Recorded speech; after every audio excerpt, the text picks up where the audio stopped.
네, 여러분 안녕하세요. 한국 반도체 도우미 한반도 박준영입니다. 네, 그간 저희가 반도체 공정 쪽으로 중심으로 해서 여러분께 기술 강의에 대해서 많이 올려드렸고요. 그곳에 시청자도 많으셨고 구독자도 많이 늘었습니다. 네, 감사드리고 요즘에 뭐니 뭐니 해도 뭐 쉽게 얘기해서 취업하고 채용의 시즌입니다. 취업과 채용 시즌이 점점 가면 갈수록 신입 채용, 그 다음에 경력 채용도 있기도 하고, 그 다음에 그게 어떤 일정 기간보다는 수시 채용으로 바뀌기도 하지만, 신입 채용으로서 현재 상황은 굉장히 여러분께 중요할 수밖에 없겠고요. 특히 그래서, 저희가 이번에 특별히 준비한 과정, 그 다음에 강의가 있어가지고 여러분께 소개를 드리면서 맛보기로 말씀을 드리려고 하고, 집중적으로 좀 더 개인적인 상담 같은 것들이나 원하시는 것들이 있으면 아래 링크 등등으로써 연결해 주시면은 저와 직접 만나서 말씀을 나눌 수 있을 것 같습니다. 특히 이번에 저희가 취업 채용을 3단계 정도로 준비를 하고 있어요. 처음에 크게 보자면 세 가지 스텝으로 나눠가지고요. 첫 번째 스텝이 바로 1대1로 자기의 장점 찾기입니다. 두 번째는 말하자면은 두 번째로 장점을 찾았으면은 자기소개를 해야겠죠. 바로 온라인과 오프라인 통해 가지고 자기소개라고 하는 것을 자기소개서를 완성할 수 있도록 하고요. 마지막 세 번째로는 실제로 그것을 면접을 해야 됩니다. 말하자면 자신의 장점을 기반으로 해서 자기소개서를 작성을 하고 그것을 면접까지 운영할 수 있는 이런 걸 통해서 일단 여러분께서 처음에 취업을 하실 때 가장 중요한 게 어떤 회사의 스펙에 맞게 어떻게든 하겠다라는 것도 되게 중요하겠지만 제가 가장 중요히 생각하는 것은 뭐냐면은 바로 나의 장점을 기반으로 해서 자기소개를 작성하고 그 장점이 그다음에 그 자기소개가 회사의 직무와 연결되고 회사의 핵심 가치와 연결될 수 있도록 하는 것이 상당히 중요하다고 생각해서 저는 항상 어떤 회사 어떤 자기소개서나 면접하시는 분들께서 이 회사에 소위 얘기해서 뼈를 묻겠다는 각오로 충성심을 다 바쳐서 이런 얘기를 많이 하시는데 그런 것도 중요한 면이 없지 않지만은 그것보다는 지금 상황에서는 나의 부족한 경험, 그다음에 부족한 어떤 이론적 상황에서도 불구하고 이러한 장점을 발굴해가지고 그것을 가지고 자기소개를 작성하고 그다음에 면접을 대비하는 이런 것들의 형태가 저는 훨씬 더 중요하다고 봅니다. 왜냐하면 제가 이제 약 10년 정도 반도체 관련돼, 그다음에 이공계에 관련돼 가지고 우리 학생들이나 그다음에 이제 취업자들 만났었을 때 가장 느끼는 것이 뭐냐면 제가 뭘 써야 될지 모르겠습니다가 가장 첫 번째 질문이었습니다. 말하자면 그거가 무슨 얘기냐? 내가 무엇을 잘하는지도, 그다음에 내가 무엇을 자랑할 만한지도. 나의 장점이 무엇인지도 명확하게 파악하지 못한 채 약간의 글쓰기를 유려하게 하는 방식으로서 자기소개서나 장점을 발굴하는 것을 보고 굉장히 안타까웠는데요. 왜냐하면 계속적으로 내가 회사에 어떻게든 들어가겠다라고 하는 그런 의지만 보여주는 것이지 그게 나의 20대 중후반 정도, 중간 정도의 내 삶을 한 번쯤 정리하면서 나의 장점을 발굴해서 쓰는 것 쪽으로 가지는 않고 있더라고요. 그게 없게 된다면 당연히 면접에서도 어렵게 됩니다. 면접에서 긴장하게 되고 내가 자랑하게 자신 있게 얘기할 게 없기 때문에 훨씬 더 대답할 때마다 떨리게 되고 이런 것들이 나오거든요. 우리 삶이 기본적으로 굉장히 힘들고 어렵습니다. 그렇지만 거기에서 무언가 원하는 장점을 찾고 그다음에 그것을 내가 명료하게 기술할 수 있고 설득할 수 있는 말하기를 할 수 있다면 충분히 여러분께서는 원하시는 곳으로 취업할 수 있고 그것이 여러분의 가장 큰 작은 성공이 될 수 있다고 생각하기 때문에 제가 약간 세 가지 스텝을 두 가지 단계 나눠가지고 말씀드려보도록 하겠습니다. 첫 번째로는 바로 자기의 장점 찾기입니다. 결론적으로 봤을 때 인사 담당자들은 이렇게 생각합니다. 본인의 장점이 없으면 왜 회사가 당신을 뽑아야 됩니까? 라고 한번 우리가 물어봐야 된다는 거죠. 무슨 얘기냐? 내가 어느 정도의 이론적 지식과 습득, 그 다음에 프로젝트 경험들, 실무 경험들이 없는 상태에서 왜 그것을 그러한 장점과 작은 성공 경험이 없는 사람을 왜 주장한다고 해서 뽑아야 되는 건지 거꾸로 회사 입장으로서 생각해 보셔야 된다는 얘기죠. 그러니까 말하자면 나의 장점을 충분히 발굴하고 그런 것들을 통해서 우리가 실제로 반도체, 그 다음에 이공계, 그 다음에 기타 등등의 우리 산업계에서 취업할 수 있다고 저는 생각을 합니다. 말하자면 거기서 크게 두 가지 정도를 생각할 수 있을 것 같아요. 첫 번째로는 말하자면은 내 직무 연관되든 직무 연관되지 않든 간에 대여섯 가지 정도의 장점을 첫 번째로 발굴을 하셔야 됩니다. 이건 무슨 얘기냐면 여러분께서는 제가 그동안 잘한 게 없어서요 이런 걸 물어보시는 분도 있기도 하고요. 근데 가장 큰 거는 바로 여러분이 당연히 했던 습관들을 다시 돌아보지 않기 때문에 내 장점이 무엇인지 모를 때가 많습니다. 여러분께서는 굉장히 그동안 잘 해오셨고요. 그것을 어떻게든 간에 남에게 설득력 있는 장점을 마련할 수 있는 것들은 상당폭 여러분께서 찾아내셔야 되는 것입니다. 이런 얘기가 있죠. 첫 번째로 보자면 우리가 적성이라고 하는 것은 분명히 알아야 됩니다. 적성은 찾아야 되는데요. 그 다음에 적성이 찾게 된다면 역량은 개발이 가능해요. 동시에 성격이라고 하는 거는 여러분이 알아야 됩니다. 근데 성품은 우리가 개발할 수가 있어요.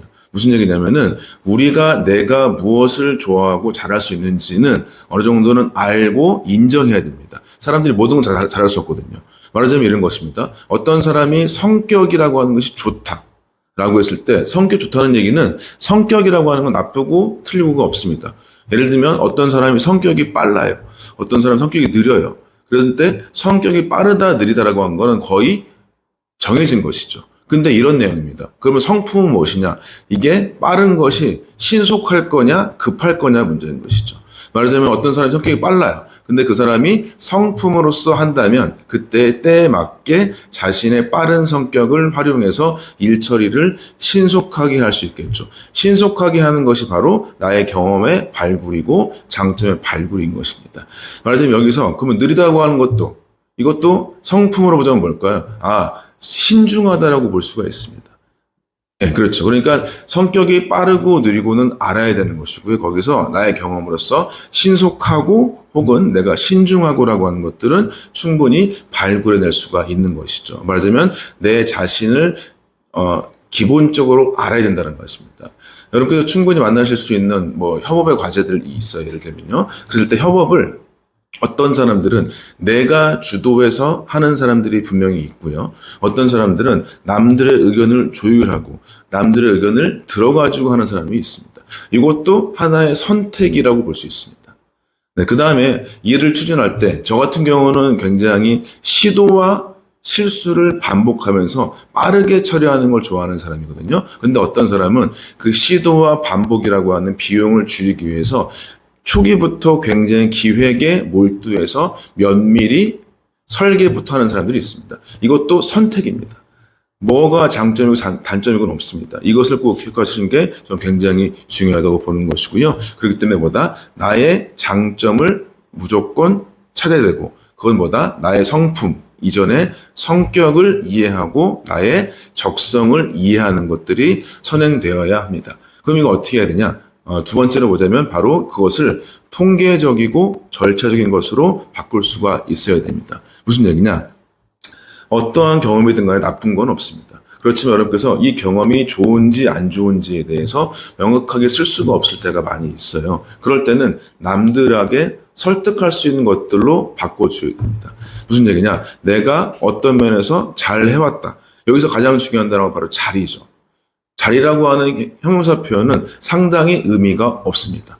왜냐하면 모든 형용사 표현은 다 비교급이거든요. 무슨 얘기냐면 자리라고 하는 단어가 대체 누구보다 자리라는 것이죠. 네, 그것을 본인이 갖고 있는 행동으로 바꿔주는 것들이 더 중요하다고 봅니다. 잘 일하고 잘 실험했다. 그러면 실험이라고 하는 것들이 몇 개의 변수를 가지고 몇 개의 실험 데이터를 가지고 몇천 건의 데이터를 처리해서 라고 하는 걸로 통계적과 정량적으로 바꿔주는 게 굉장히 필요합니다. 그런 것들을 기억하실 필요가 있고요. 두 번째로 사람이라고 하는 게 이 숫자로서 봤을 때 뭔가 더 의미 있고 가치 있다라고 하는 것들이 숫자적으로 들어왔을 때 설득될 수 있고요. 두 번째로 본다면 바로 절차를 활용해야 됩니다. 무슨 얘기냐? 어떤 분들이 굉장히 많이 물어보십니다. 직무 적합도가 낮은 어떤 과제들을 자기소개서에 써도 됩니까? 이게 장점으로 할 수 있습니까를 물어보시는 분들이 있는데 여기서 중요한 건 무엇이냐? 그런 것들은 별 상관이 없어요. 물론 직무 적합도가 아주 높은 것들, 말하자면 내가 디스플레이 직무다, 내가 전작가 직무다. 혹은 내가 환경안전 직무다. 내가 뭐 건설 직무다. 거기에 정확히 들어맞는 형태의 과제들이 있으면 아주 좋습니다. 그러면 직무 적합도가 높은 형태의 일들을 말하자면 절차화시킬 필요가 있습니다. 무슨 얘기냐? 절차화라는 걸 여러분께서 생각해 보시면은 학교 때 과제 낸 거랑 똑같아요. 여러분 과제 결과 보고서 어떻게 내시죠? 보시게 된다면은 처음에 문제 제기, 그 다음에 가설 설정, 그 다음에가 실험, 실제 실행, 마지막에 결과 도출. 이 정도의 4단계로 나타내든지 아니면 이제 뭐 비공개 분들이나 혹은 일반적으로 봤을 때는 우리가 플랜 투 C라고 해서 뭐죠? 계획, 실행, 성찰 이런 형태로서 3단계나 4단계로 충분히 나타낼 수가 있습니다. 바로 이게 바로 절차화죠. 어떤 사람들이 설득했을 때 뭐냐면 이 장면이 들어오게 되면 우리가 설득되게 돼 있습니다. 이 짧은 글에서 그러한 형태로서 장면을 구체적으로 절차화시켜주게 된다면 그런 경험들이 이 현재 일과 맞지 않는 적합도가 낮은 일을 할지라도 내가 엔지니어로서 혹은 회사원으로서 문제 해결할 수 있는 절차를 만들었구나 라고 하는 것에 대한 인식을 심을 수가 있거든요. 그러니까 그 장점들을 발굴해낸 다음에 그것들을 어떻게 한다? 통계적으로 절차적으로 바꿔주는 것들이 굉장히 중요하다고 볼 수가 있을 것 같습니다. 네, 여러분 스텝 2로 들어가 보도록 하겠습니다. 스텝 2는 바로 이제 그 장점을 기반으로 해서 자기소개서 작성에 들어가야 되겠죠. 이 자기소개서 작성이라고 하는 것은 결국에 이 내용을 인사 담당자들은 그 다음에 회사에서는 원하고 있습니다. 왜 이 회사이며 왜 이 직무인가라고 하는 것을 실제로 말할 수 있는가라고 하는 걸로 될 수가 있을 것입니다. 각자의 회사들마다 개별적인 질문들이 많이 있고요. 어떤 회사는 구체적인 사례를 직접적으로 물어보기도 하는 것이고요. 어떤 회사들은 뭐 지원 동기, 성격의 장단점 등등을 많이 물어보기도 하고 사회적인 질문 같은 것들을 할 때도 있습니다. 그렇지만 여기서 되게 중요한 것은 꼭 알아두실 건 무엇이냐. 결국에 이것은 왜 이 회사에 당신이 들어올 수 있으며 왜 이 직무에 관심을 가지고 있는가라고 하는 것들의 그 두 가지에 대한 대답을 Y라고 하는 것의 대답을 충분히 하셔야 된다는 걸로 볼 수 있을 것 같은데요. 첫 번째로 그래서 진행할 수 있는 게 바로 그 장점을 기반으로 해서 자기소개서를 작성할 필요가 충분히 있겠습니다. 이 글쓰기라고 하는 건 결국에 뭐냐? 어떤 분들이 계속 글쓰기를 유려하게 쓰는 어떤 쓰기의 기술의 문제라고 생각을 되게 많이 하시는데 절대 그렇지 않습니다. 글쓰기라고 하는 것은 당연히 소재가 가장 중요합니다. 자기소개서는 무엇이냐면 바로 모노드라마라고 하는 면접을 찍는데 들어가야 될 대본이죠. 대본에 가장 중요한 게 뭐죠? 그 대본의 옥적입니다. 왜 이 글을 썼냐라는 것이죠. 이 글을 썼냐? 왜 썼냐? 바로 왜 이 회사에 들어올 수 있고 왜 이 직무인지에 대한 대답을 나의 장점을 기반으로 기술하실 필요가 있습니다. 그렇기 때문에 이 기술은 첫 번째로 당연히 소재가 중요할 수밖에 없겠죠. 다시 한번 소재의 중요성을 말씀을 드리고요. 그 소재가 바로 이 회사의 직무와 이 회사의 핵심 가치 혹은 일하는 방식, 자기의 어떤 특정한 사건과 회사의 연결점들을 충분히 찾아보시는 게 굉장히 중요할 수밖에 없습니다. 특히 이런 전공자들이 많이 있습니다. 예를 들면 반도체 전공을 하고 있는데 반도체 회사에 들어오려고 하는데 내가 기계 직무자다. 기계과를 나왔다. 혹은 내가 말하자면 건설사에 들어갔는데 내가 화공 출신이다. 혹은 내가 전작과 전자회사에 들어가야 되는데 내가 뭐 다른 학과의 출신이다. 데이터 사이언트 출신이다.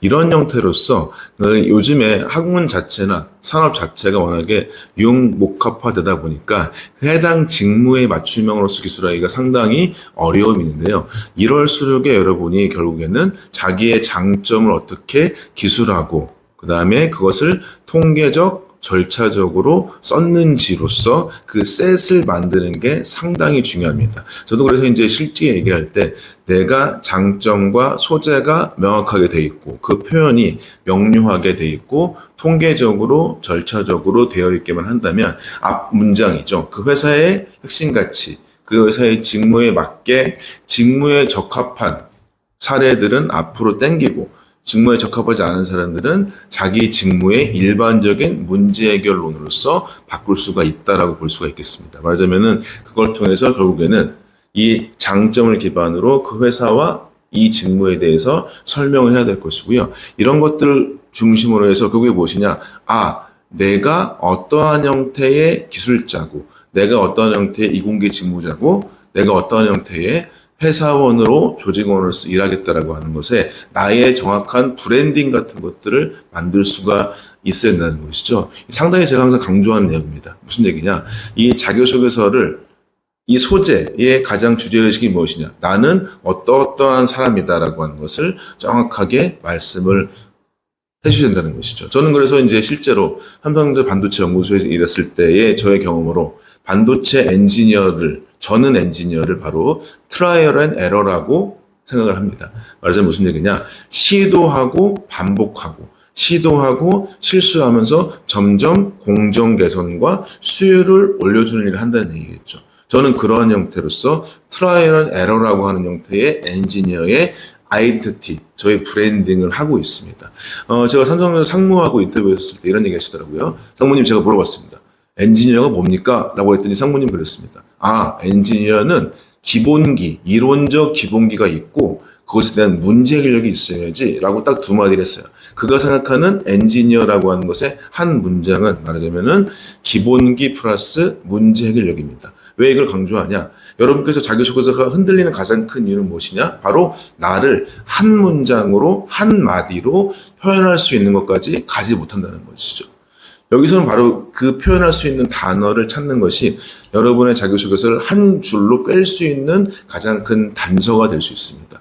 이참에 여러분께서는 20대 중후반 혹은 석사하신 분들은 더 시간이 지났다면 혹은 석박사들은 시간이 지났다고 한다면 이 시간 동안에 나는 어떠한 형태의 장점과 일하는 방식을 가지고 있고 그것을 어떠한 형태의 기술자다, 회사원이다, 엔지니어다라고 하는 걸로 표현할 수가 있어야 됩니다. 이건 당연히 만만치 않은 작업입니다. 여러분들의 모든 경험을 한마디로 이런 것들이 굉장히 중요할 수밖에 없죠. 쉽지 않은 작업이기 때문에 이거는 충분히 이야기를 들어보고 주변 사람들의 이야기도 들어보고 나를 잘 아는 사람들의 장점과 나의 단점도 들어보고 내가 그동안 쌓아왔던 형태의 자료도 찾아보고 이런 것들에 대한 노력들이 돼 있어야 됩니다. 왜냐하면 여러분들 회사라고 하는 거는 특히 우리나라처럼 첫 회사가 굉장히 중요한 경우 우리나라는 되게 특이하죠. 특히 대기업들로 이익이 몰려있는 형태가 많이 있기 때문에 이럴수록에 나의 첫 회사를 들어갈 때 이때쯤에서 나의 삶을 한 번 정도는 돌아볼 필요가 있습니다. 거기에서 나의 명료한 형태의 일하는 방식, 내가 어떤 형태의 일을 했었을 때 그것을 나는 무엇한 사람이다라고 하는 걸로 한 문장으로 표현할 수 있을 정도까지의 충분한 이야기와 그 다음에 그것에 대한 문장의 형태의 완성과 컨설팅과 자기의 멘탈까지 체화가 많이 필요합니다. 네, 이런 것들을 여러분께서 하기가 쉽지가 않으세요. 이런 것들을 쉽게 여러분께서 만나실 수 있는 사람을 만나가지고 이야기를 들어볼 수가 있을 것 같습니다. 이거는 여러분들한테 가장 중요한 것이냐, 나의 그간의 삶을 어느 정도는 정리를 하고 거기에서 내 장점을 발굴하고 그 장점을 한마디로 무엇이다라고 얘기할 수 있고 그걸 통해서 문장들을 풀어나가서 나의 모노드라마를 완성할 수 있도록 하는 그런 것들까지 가는 것들이 여러분들의 가장 큰 목표라고 될 수. 그런 상태에서 스텝 3로 가게 됩니다. 스텝 3는 바로 말하자면은 실제 면접이라고 하는 모노드라마를 완성하는 단계입니다. 이 모노드라마는 당연히 경험이 많을수록 좋죠. 여러분이 가장 가고 싶은 회사라는 곳을 맨 처음 면접 자리라면 굉장히 슬프겠죠. 내가 가장 가고 싶은 회사에 나의 가장 첫 면접이라고 하는 것들은 참 안타깝습니다. 내가 어떤 말을 해야 될지도 모르겠고 굉장히 당황스럽고 또한 조심스럽고 불안하죠. 말도 많이 꼬이고요. 내가 잘했던 것을 결국에는 많이 보여주지 못합니다. 여러분 가장 좋은 리더는 가장 많은 의사결정을 한 리더거든요. 쉽게 얘기해서 가장 면접을 잘 보는 사람은 면접을 자주 보는 사람이고 자기에 대한 이야기를 표현을 많이 해본 사람입니다. 결국에는 실전 면접과 유사한 형태로서 모의 면접을 진행한다든지 실제 여러분께서 자기소개서를 많이 쓰셔가지고 최대한 많이 쓰셔가지고 제가 말씀드렸던 방법론으로 하게 된다면 무한대로 자기소개서를 쓸 수가 있습니다. 이런 상태에서 면접을 간다. 많을수록 좋겠죠. 그럴 때 두 가지라고 하는 것을 우리가 꼭 염두에 둬야 되고, 그 앞서서 인사 담당자는 요 질문을 묻습니다. 당신은 함께 일할 수 있는 지식과 기술과 태도를 갖추었습니까? 라는 형태. 지식과 기술과 태도를 날리지 스킬 애티튜드라고 해가지고 KSA라고도 보통 얘기를 많이 하는데요. 결국에 이것을 묻습니다. 근데 많은 지원자들께서 굉장히 오해하는 부분이 하나가 있는데, 바로 이 애티튜드에 대한 내용을 제가 이렇게 하면 잘 보이는 걸까요? 이렇게 해도 말해도 되는 걸까요? 라고 굉장히 고민을 많이 하시고, 소위 얘기해서 가면을 많이 쓰려고 하세요. 근데 가면을 쓰는 일은 만만한 일은 아닙니다. 실제로 이건 자신의 가치관을 반영하기도 하는데요. 이 내용은 특히 면접 중에서도 임원 면접 때 상당히 중요합니다. 무슨 얘기냐? 임원 면접이라고 하는 형태는 바로 이 회사에서 경영진이라고 할 수 있는 사람들이 이 회사가 본인과 맞느냐, 이 회사에서 함께 융합할 수 있는 사람이냐라고 하는 것들을 물을 수밖에 없을 텐데요.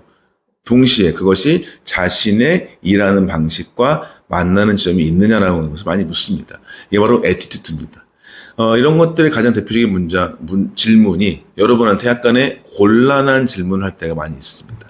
무슨 얘기냐? 여러분이 소위 얘기해서 뭐 공백기다, 내가 아니면 학점이 낮다, 내가 단점이 무엇이 있다, 혹은 내가 나이가 들었다, 뭐 등등의 본인이 생각했을 때 단점인 것들이 많이 있어요. 근데 그걸 왜 물을까요? 여러분의 단점을 후에 파서 여러분에게 상처를 주기 위해서 그럴까요?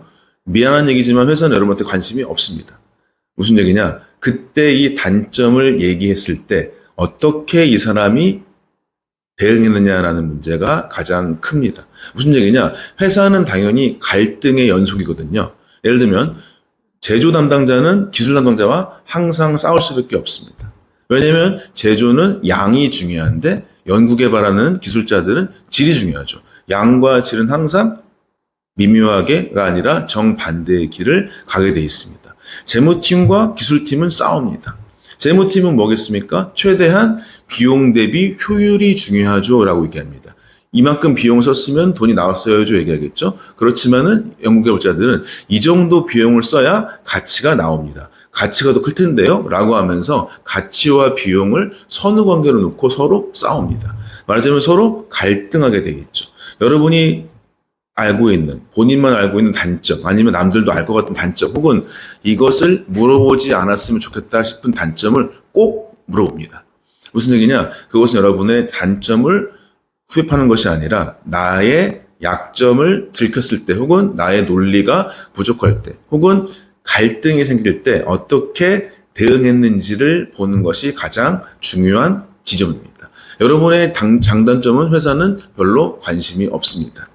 여기서 이것을 일어난 일이기 때문에 그것을 어떻게 대응하냐, 그 일하는 방식이 회사의 일하는 방식과 맞느냐라고 하는 것들을 물어보는 것입니다. 무조건 이거는 가장 좋은 방식은 뭐 쉽게 얘기해서 네타시오가 가장 중요한 방식이긴 한데요. 근데 그런 것들을 거기에서 어떤 사람들은 배우는 것들이 있을 수도 있고요. 거기에서 나아가 성찰한 부분이 있을 수도 있습니다. 그것들을 말하자면 애티튜드의 영역으로서 충분히 여러분께 말씀드리고 싶은 게 있습니다. 두 번째로 바로 지식과 기술, 말하자면 실무 면접이겠죠. 이 지식과 기술의 실무 면접에서 가장 중요한 것은 첫 번째로는 여러분께서는 남들이 요즘에 새롭게 알아서 현업의 맞춤형으로서 무언가 단어를 아는 것이 여러분에게 기술자로서 특히 이공계로서는 도움이 별로 되지는 않습니다.